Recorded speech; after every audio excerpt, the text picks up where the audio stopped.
안녕하세요. 저는 2년 전에 7년간의 결혼 생활을 마치고 싱글로 돌아온 41살 남성입니다.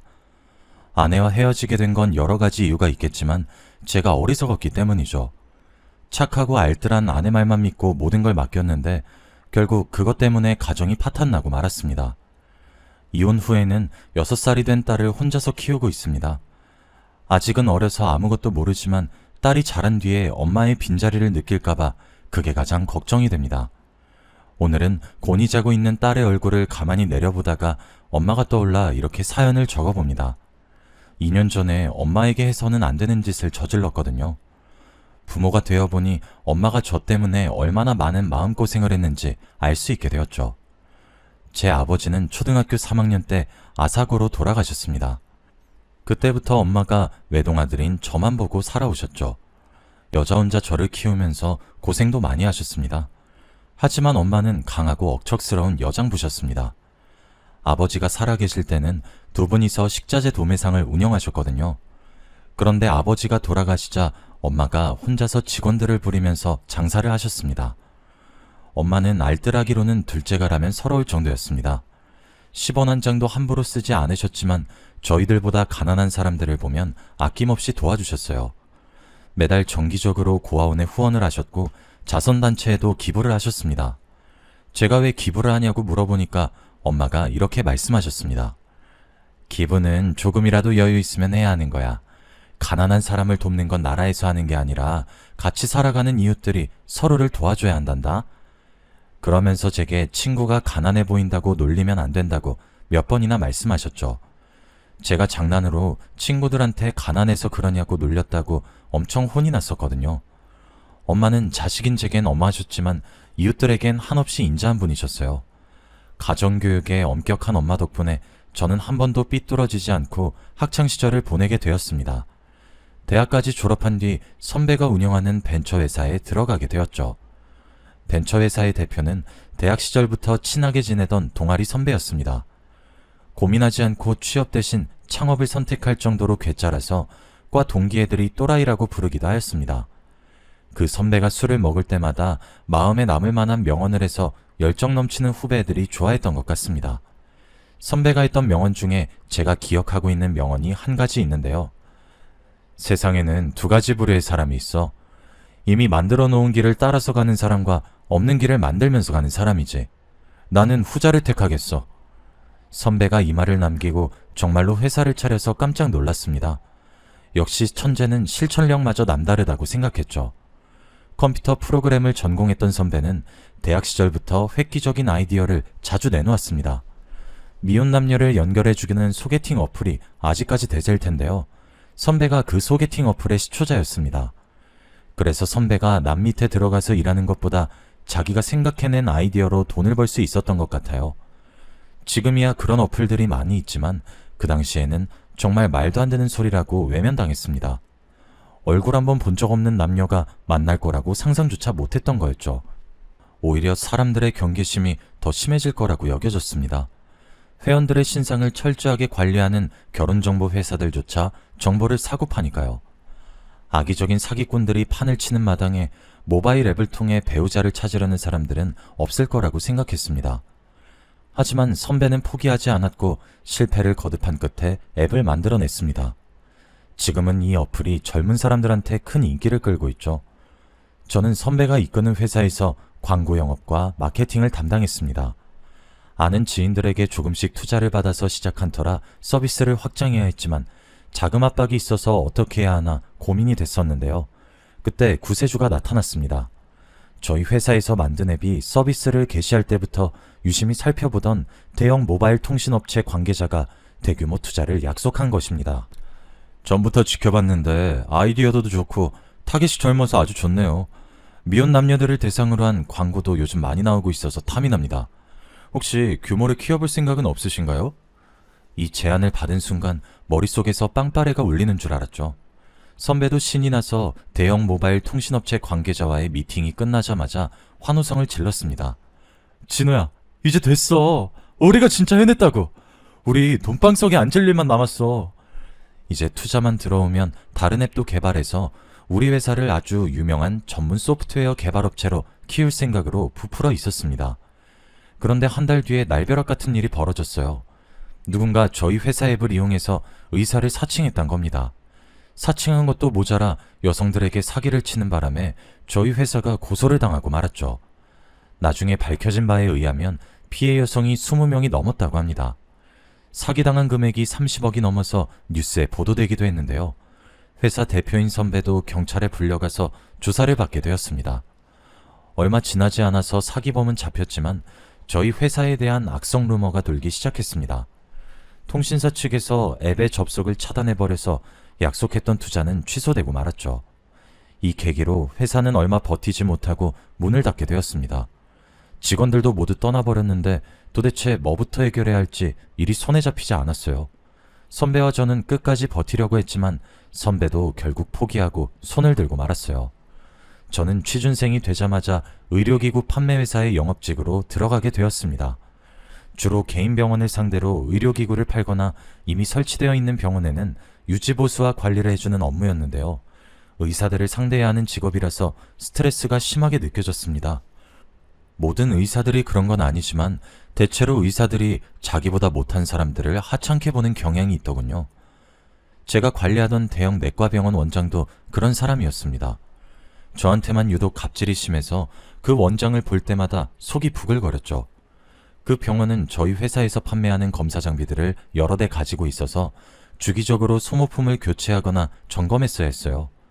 그날도 점검을 하러 병원을 방문했는데 저를 보자마자 어이없는 요구를 하더군요. 아, 최 기사, 마침 잘 왔어. 환자 대기실에 전등이 하나 나갔는데 갈아 끼워줘. 그리고 화장실 세면대 물이 잘 안 나오더라고. 그것도 같이 봐주라. 네? 제가요? 왜? 못하겠어? 저번에 일하던 직원은 해줬는데 안 해줄 거야? 아니요, 해드려야죠. 원래 이런 거 해드리는 거 아닌데 원장님이니까 해드리는 거예요. 제가 웃으면서 능글맞게 다음엔 안 해주겠다고 대응해보았지만 소용없었습니다. 저를 볼 때마다 병원 관리인처럼 다루면서 자질구레한 일을 시켰거든요. 이런 건 병원 내 직원에게 맡기라고 말하면 자기가 그 회사에 쓰는 돈이 얼마인데 일을 이렇게 하는 거냐고 소리를 치셨습니다. 그래서 결국 그 병원을 방문할 때마다 하라는 일을 다 할 수밖에 없었죠. 더 치욕스러운 건 원장이 절 최기사라고 부르는 것이었어요. 마치 자기가 고용한 하수인을 부르듯이 최기사 하는데 진짜 어이가 없더군요. 최기사가 아니라 최과장이라고 고쳐 말해주어도 끝까지 저를 수리공처럼 대했어요. 제가 듣기론 이 원장이 3층짜리 병원 건물을 자기 소유로 가지고 있다고 들었거든요.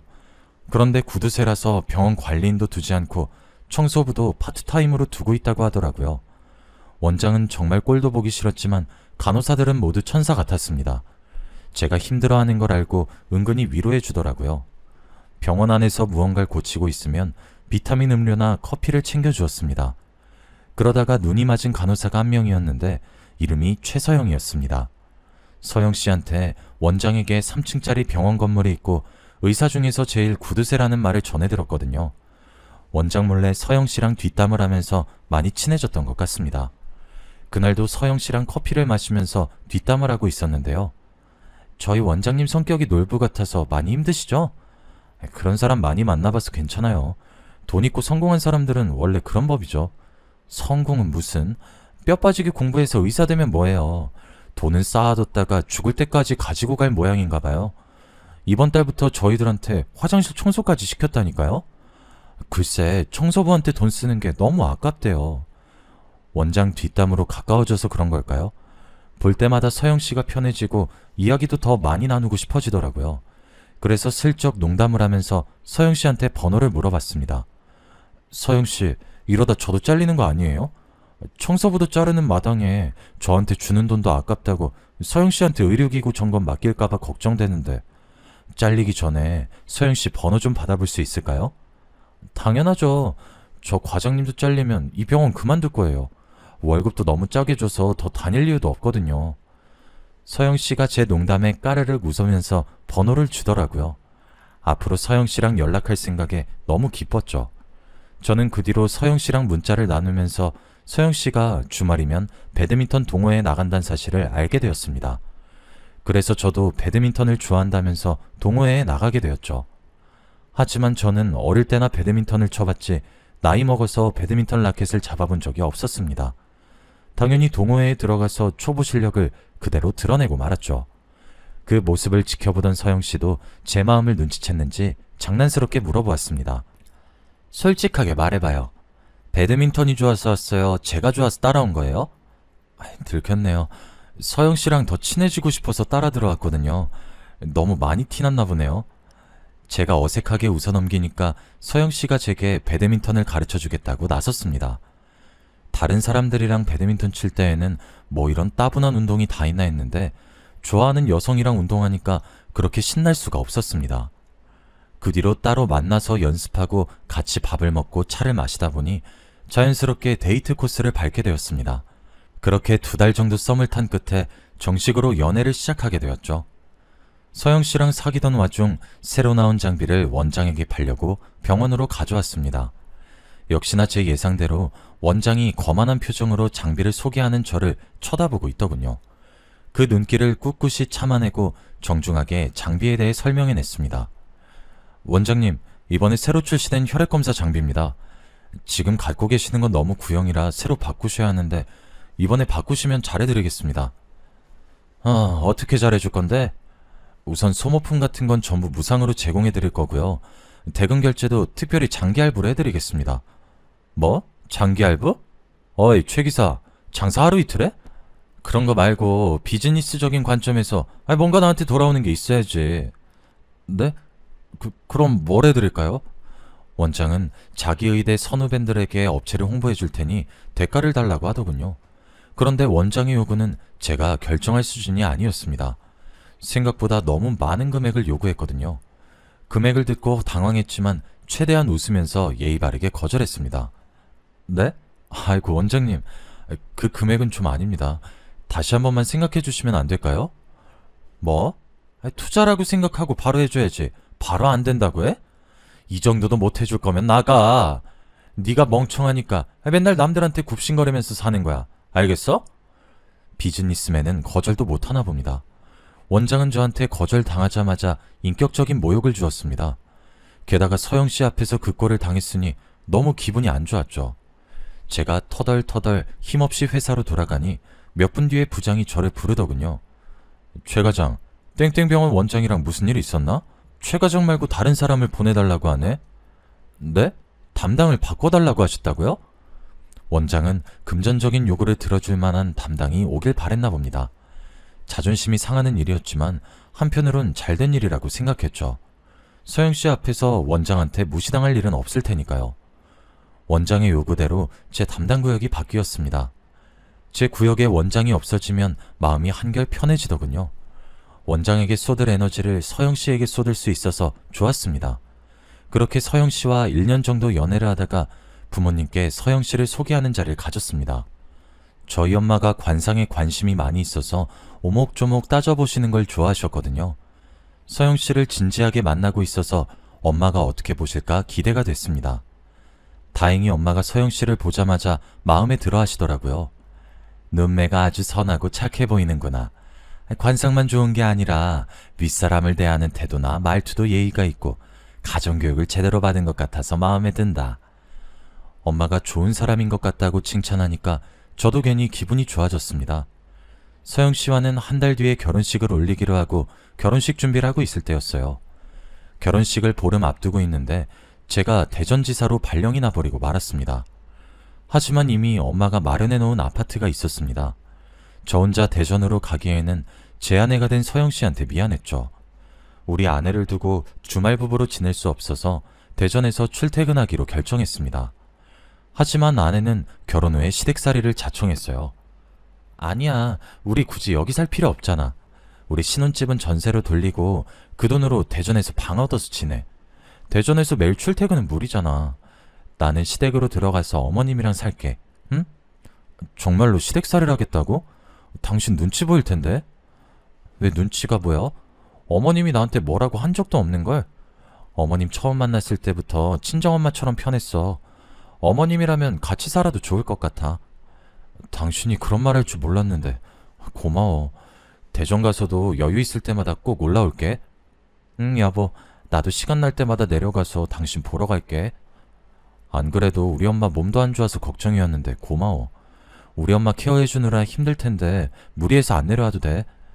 아내가 웃으면서 너무 걱정하지 말라고 하는데 눈물이 나올 것 같더군요. 대전으로 내려가면 아내보다 혼자 있는 엄마가 걱정이긴 했습니다. 그런데 아내가 자처해서 시댁에 들어오겠다고 하니 너무 고마운 일이었죠.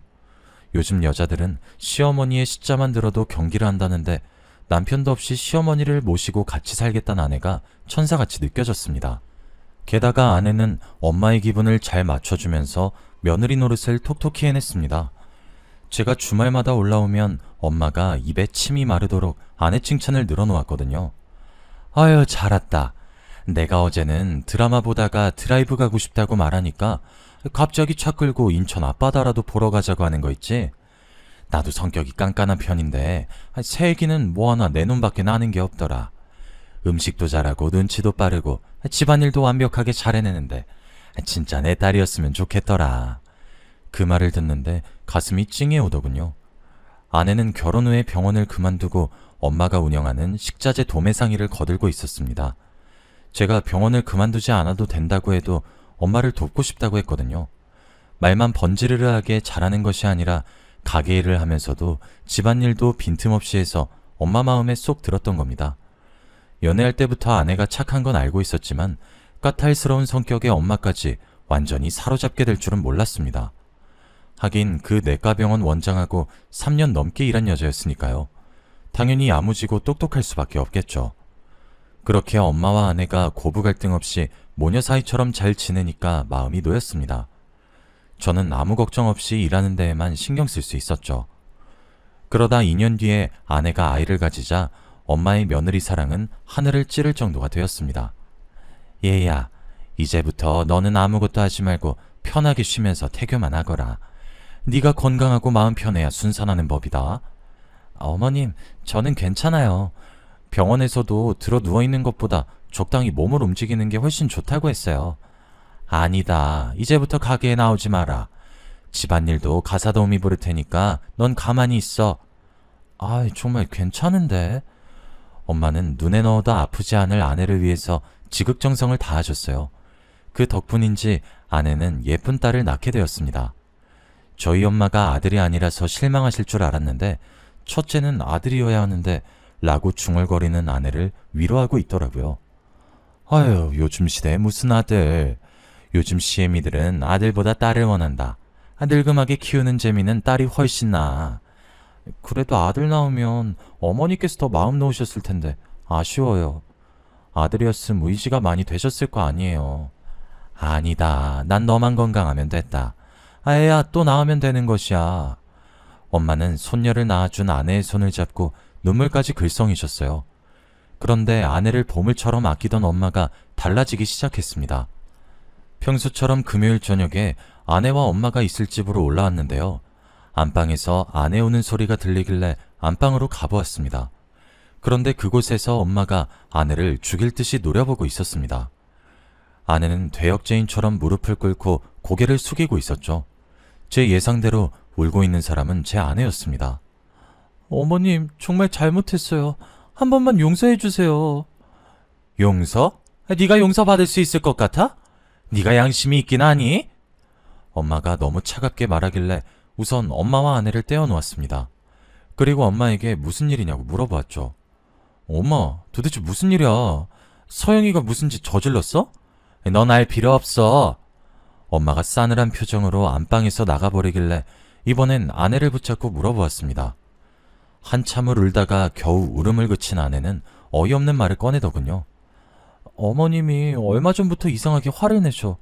내가 외출했다가 돌아오면 뭐 하다가 이제 들어왔냐고 캐물으시는데 나도 왜 그러는지 모르겠어.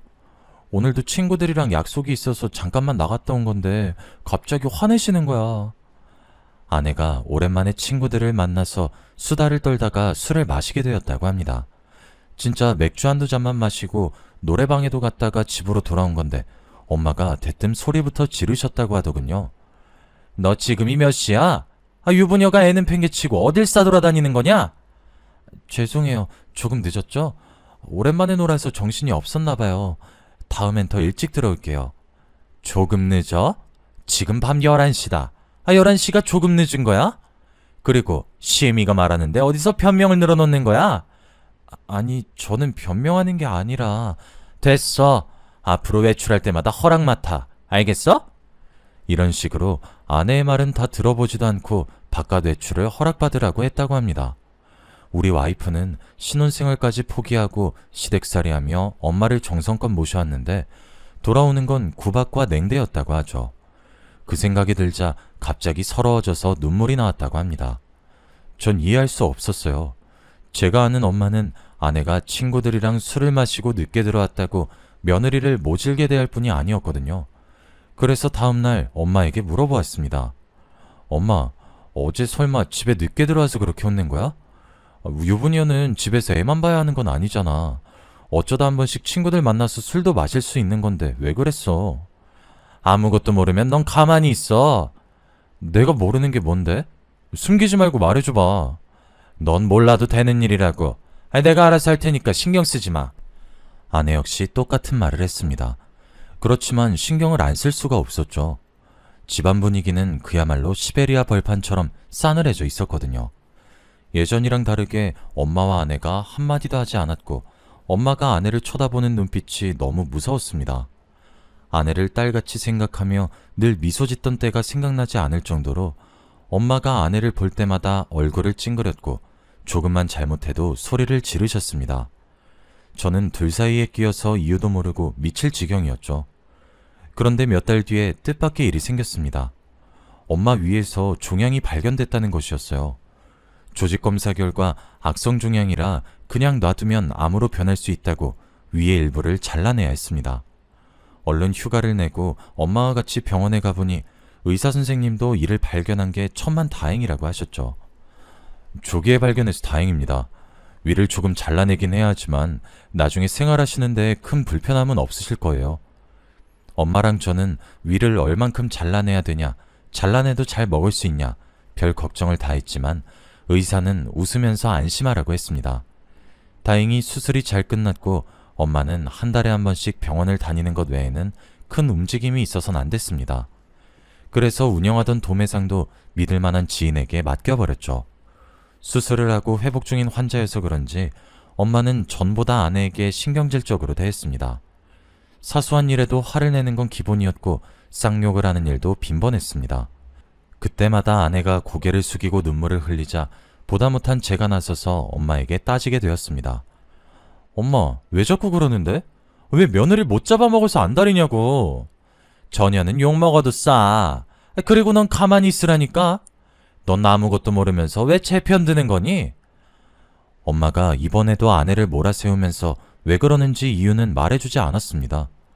엄마와 아내의 사이는 벌어질 대로 벌어졌는데 그 이유를 알려주지 않으니 가슴만 답답해졌죠. 하지만 저도 그 이유를 알게 되었습니다. 제가 엄마의 비밀을 알게 된 날은 엄마의 생신날이었습니다. 아내가 엄마를 위해서 미역국을 끓이고 상다리가 부러질 정도로 거하게 생신상을 차린 날이었죠. 아내가 엄마를 상석에 앉힌 뒤 수저까지 예쁘게 세팅해주며 말하였습니다. 어머님, 차린 건 없지만 많이 드시고 어서 건강 회복하세요. 엄마 표정이 안 좋길래 제가 엄마보다 더 좋아하면서 아내의 상차림을 칭찬하기 시작했습니다. 이야, 당신 이 많은 걸 언제 준비했어? 정말 수고했어. 우리 서영이가 엄마 위해서 만든 거래. 한번 먹어봐. 당연히 엄마도 아내의 정성에 감격하거나 그동안 폭력적으로 군 걸 미안해할 줄 알았는데 안 그러더군요. 화를 참느라 거칠게 숨을 내쉬더니 갑자기 아내에게 밥그릇을 집어던지셨습니다. 이런 발칙한 것, 이젠 하다하다 나를 죽이려고 드는 거냐? 이 처죽일년아! 엄마는 소리를 지르면서 아내 머리채를 잡길래 서둘러 엄마 손을 떼어놓았습니다. 엄마, 왜 그래? 서영이 다쳐! 제가 아내를 감싸자 엄마가 생신상을 엎어버리면서 욕을 내뱉기 시작했습니다. 꼴도 보기 싫으니까 당장 나가! 아내에게 고함을 지르는 엄마는 제정신이 아닌 사람 같았습니다. 처음 보는 엄마의 모습에 겁이 나고 무서웠죠. 그래서 엄마가 잠잠해질 때까지 기다렸다가 아내와 함께 난장판이 된 집안을 치웠습니다. 바닥에 널브러진 음식을 줍다가 아내가 갑자기 눈물을 터뜨리며 제게 고백했죠. 여보, 나 더 이상 못 버티겠어. 뭐? 갑자기 무슨 소리야? 그동안 무슨 일 있었어? 그동안 당신한텐 숨기고 있었는데 이젠 말해야 되겠어. 아무래도 어머님이 치매인 것 같아. 당신도 봐서 알겠지만 작년부터 너무 달라지셨어. 아내의 말에 하늘이 무너지는 것 같은 절망감을 느꼈습니다. 누가 봐도 엄마의 행동이 이상해 보였지만 치매라고는 생각하지 못했습니다. 그런데 왜 숨겼어? 여자들 간의 문제라며. 어머님이랑 병원 가서 검사해봤거든. 그런데 치매라고 하는데 끝까지 거부하시더라고.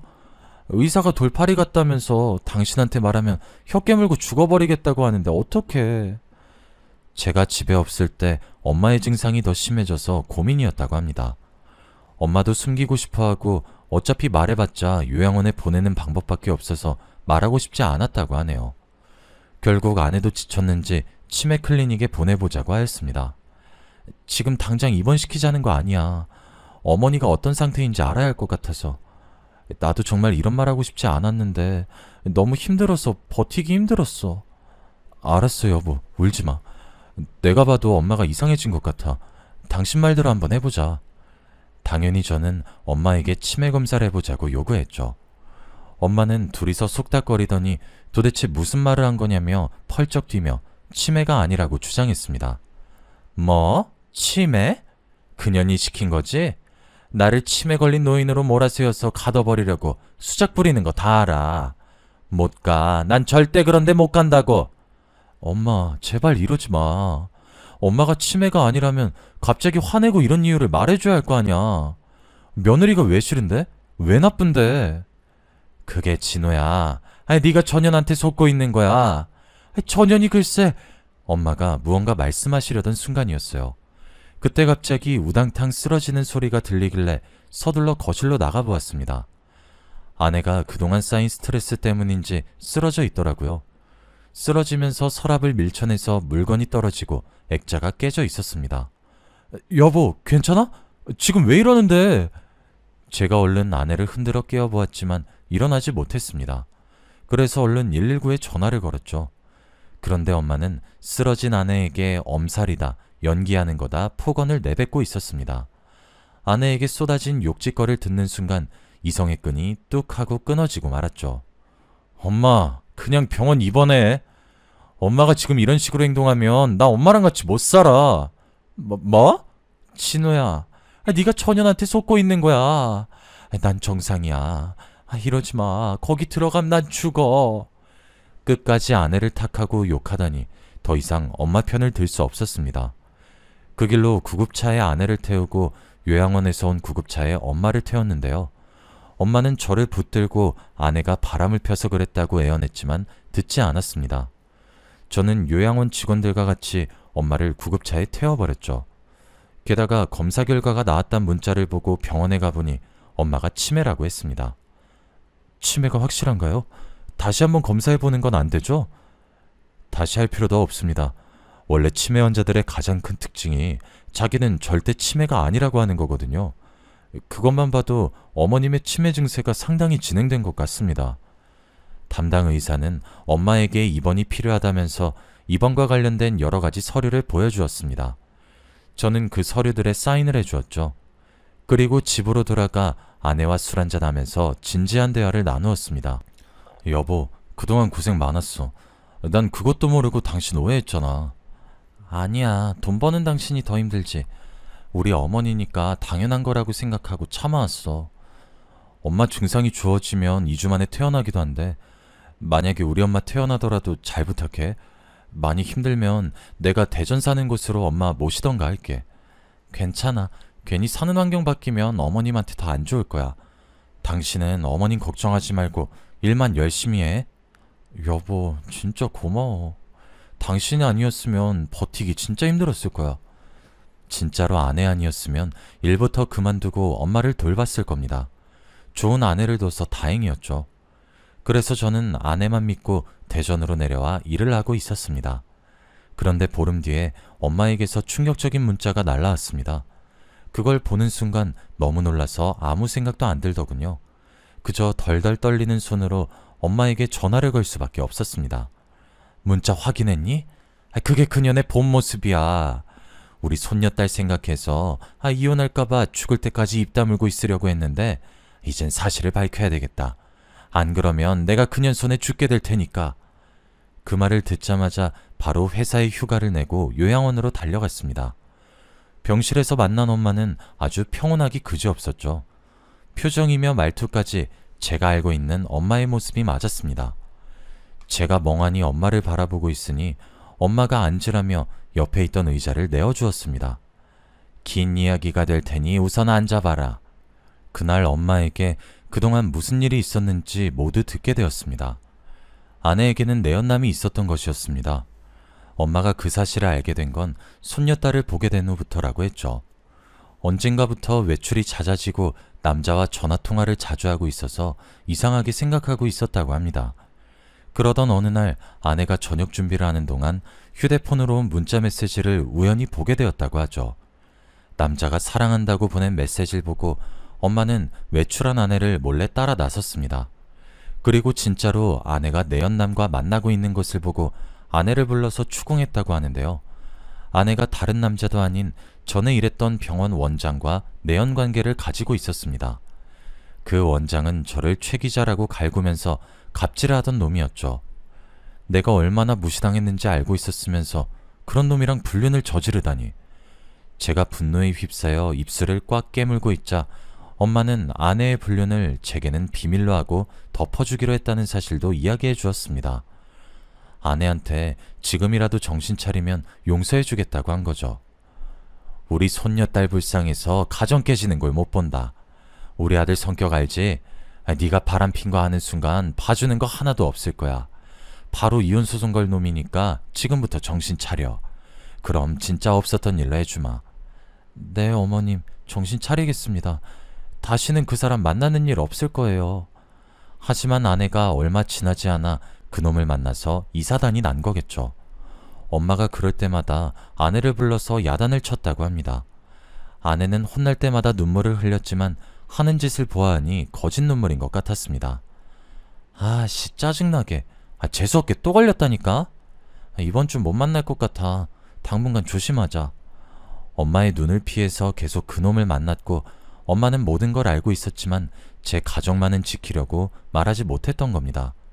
그런데 아내는 정말 해서는 안 되는 짓을 엄마에게 저질렀습니다. 위수술 후 이상하게 상태가 호전되지 않아서 의료진들도 엄마의 건강 상태에 주목을 하고 있었습니다.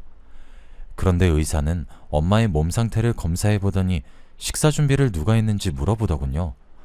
엄마가 그건 왜 물어보냐고 질문하니 의사가 믿을 수 없는 답변을 내놓았습니다. 혈액 검사 결과 독성분이 나왔어요. 누군가 고의로 환자분 식사에 독을 넣고 있는 것 같습니다. 독성분은 일반인에게는 치명적이지 않지만 위와 장을 자극하기 때문에 위절제 수술을 받은 엄마에게는 치명적일 수밖에 없다고 했습니다. 그 순간 엄마는 3년 전에 아내의 권유로 들어놓은 생명보험이 떠올렸다고 해요. 그때 엄마는 아내의 말이라면 뭐든지 믿을 때라서 두말 없이 보험을 들여놓았고 보험금 수령자도 아내로 지정해 놓았다고 합니다. 아내의 불륜이 들통나자 보험금을 노리고 엄마가 암으로 세상을 떠나길 바랐나 봅니다.